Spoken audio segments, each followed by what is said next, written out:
ძილი არის უმნიშვნელოვანესი, აი ზუსტად აი ამ პატარა მოცლისთვის. მეორე რიგში მოძრაობა. ჩვენ თუ ათლეტები არ ცხოვრობ და ათლეტების მუცელი გვინდა, ქალს 40 წლის მერე, არაადეკვატური მოთხოვნებია ჩვენი თავის მიმართ, ხო?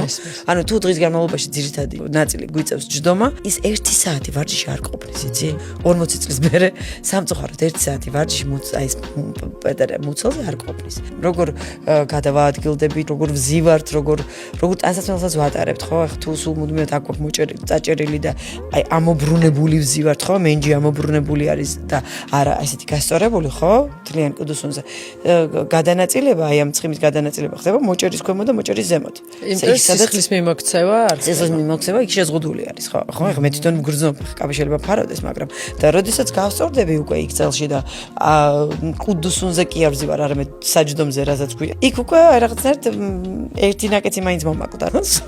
ანუ ჯდომას ძალიან დიდი ჯდომასაც ძალიან დიდი მნიშვნელობა აქვს. ყვების გადანაწილებას აქვს ძალიან დიდი მნიშვნელობა და აი ეხლა ბოლოდროინდელი ტრენდები, რომელიც მხოლოდ და მხოლოდ წონის კლებისკენ არის მიმართული. თუ შენ ყვებასა და ყვებას შორის ძალიან დიდი შუალედი გაქვს, იქ ყველა ვარიანტში მუცელი გიქნება. მოდი ავხსნათ რატო.